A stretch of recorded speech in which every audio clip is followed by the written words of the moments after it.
लोकसभा सचिवालय की जारी की गई किताब practice and procedure of parliament और practice and procedure of parliament के अनुसार नेता विपक्ष को शैडो प्राइम मिनिस्टर भी कहा जाता है।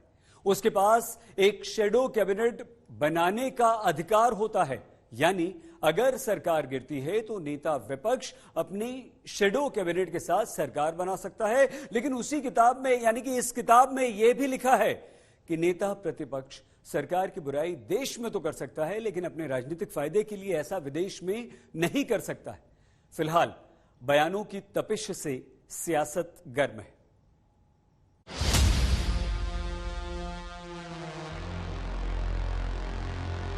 The Prime Minister, the BJP is attacking our tradition. Modi विरोध में वो इतने पागल हो गए हैं कि बेसिर पैर की बातें करते हैं। The RSS believes that India is one idea. We believe that India is a multiplicity of ideas. RSS को समझने के लिए राहुल गांधी को कई जन्म लेना पड़ेगा। Chinese troops occupying land the size of Delhi. Modi ji आने के बाद हमारा 1 इंच जमीन कोई कब्जा नहीं कर पाया। उनके नाना ने जो 62 में पूरा का पूरा चीन के साथ युद्ध लड़के पूरा अक्साई चीन का हिस्सा दे दिया। चीन को क्लीन चिट देना राष्ट्र विरोधी काम है और वो राष्ट्र विरोधी काम देश के प्रधानमंत्री ने किया। We will think of scrapping reservations. आरक्षण पर क्या बोल गए? We will think of scrapping reservations when India is a fair place. Rahul Gandhi न समझते हैं, न लिखते हैं, न पढ़ते हैं। I've been saying again and again and again, we're going to increase reservations beyond 50%. जब तक भाजपा है कभी आरक्षण का समाप्त नहीं होगा। उनका दिमाग जो है ठीक है कि नहीं है, ये जांच का विषय। बीजेपी का मतलब ही है बड़का झूठा party.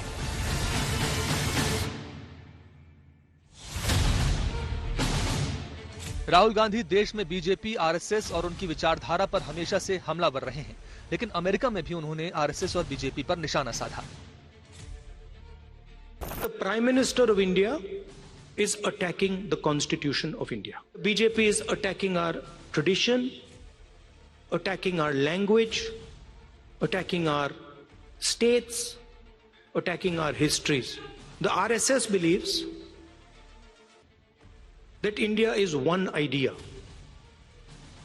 And we believe that India is a multiplicity of ideas. जो आरएसएस को समझने के लिए राहुल गांधी को कई जन्म लेना पड़ेगा। अगर समझना हो तो वो आप समझ करके देखो ना। अपनी दादी जी तो अब रही नहीं, लेकिन इतिहास के पन्नों में कहीं देखें। राहुल गांधी को आरएसएस के बारे में, भारतीय जनता पार्टी के बारे में कुछ नहीं पता है। यदि पता होता तो इस तरह की बातें नहीं करते। मोदी विरोध में वो इतने पागल हो गए हैं कि बेसिर पैर की बातें करते हैं और उनको कुछ अता पता नहीं है कि ये देश कैसे चलता है और किस किस तरह की पॉलिसी भारतीय जनता पार्टी या आरएसएस के लोग समझते हैं, जानते हैं या करने की कोशिश करते हैं। राहुल गांधी ने बयानों के ऐसे शोले भड़काए हैं जिसकी आग शायद जल्दी ठंडी ना हो। राहुल गांधी ने यह कहकर बवाल मचा दिया कि चीन ने लद्दाख में दिल्ली के बराबर जमीन पर कब्जा कर रखा है। राहुल गांधी ने सीधे सीधे लफ्जों में यह भी कहा कि पीएम मोदी चीन को संभाल नहीं पा रहे हैं। Well, if you call having Chinese troops in 4,000 square kilometers of our territory handling something well, then maybe. We've got Chinese troops occupying land the size of Delhi in Ladakh. I think that's a disaster. Media doesn't like to write about it. How would America react if, a neighbor occupied 4,000 square kilometers of your territory? Would any president be able to get away with saying that he's handled that well? So I don't think Mr. Modi's handled China well at all. आरोप प्रधानमंत्री मोदी पर था। BJP ने तीखी प्रतिक्रिया दी। मोदी जी आने के बाद हमारा 1 इंच जमीन कोई कब्जा नहीं कर पाया। मैंने विपक्ष के नेताओं को कहा था पिछली बार सदन में कि समय है तो मेरा साथ चलिए। उनके नाना ने जो है दे दिया, तिब्बत को जो है चीन का पार्ट बना दिया। दलाई लामा आज भी यहाँ है।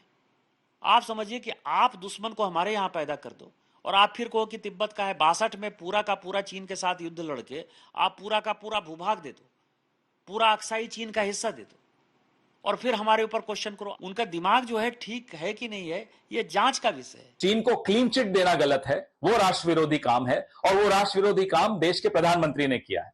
चीन ने इस देश पर कब्जा के हिस्से पर कब्जा किया है, ये बोलना अपराध है, लेकिन चीन को क्लीन चिट देना अपराध नहीं है। ये कमाल का इनका दोगली नीति है भाजपा की। अमेरिका दौरे के दूसरे दिन राहुल गांधी के आरक्षण पर दिए बयान ने सियासत के शोले सुलगा दिए। We will think of scrapping reservations when India is a fair place. And India is not a fair place. इस बयान पर बवाल मचा तो राहुल गांधी को सफाई पेश करनी पड़ी। आरक्षण पर क्या बोल गए? क्या बोल गए? कोई मतलब है? जब तक भाजपा है कभी आरक्षण का समर्थन समाप्त नहीं होगा, उनको हम वार्न करना चाहते हैं। दिखावा करते हैं। राहुल गांधी न समझते हैं, न लिखते हैं, न पढ़ते हैं, तो जो उनको चिट देता है कम से कम उनको तो समझदारी बननी चाहिए। What we're saying is we want a comprehensive understanding first of what's going on, and then we're going to apply a series of policies to correct it, reservation being one of them. Somebody misquoted me yesterday saying that I'm against reservations. I've been saying again and again and again we're going to increase reservations beyond 50%, and I'm not against reservations. BJP जो है अफवाह party है। BJP का मतलब ही है बड़का झूठा party है। ये केवल जनता को झूठ बोल करके भ्रमित करके अपनी राजनीति को सेकने का काम करते हैं। राहुल गांधी कई बार कह चुके हैं कि वो जातीय जनगणना कराएंगे, आरक्षण को ख़त्म नहीं होने देंगे, संविधान को ख़त्म नहीं होने देंगे। और जो लोग आरोप लगा रहे हैं वो तो संविधान विरोधी लोग हैं, आरक्षण विरोधी लोग हैं। जो लेटरल एंट्री करा रहे थे ये लोग, क्रीमी लेयर की बात कर रहे थे ये लोग, या और तरह तरह की बातें कर रहे थे, तो इसमें तो स्पष्ट जाहिर है कि भाई ये लोग संविधान को दरकिनार करना चाहते हैं।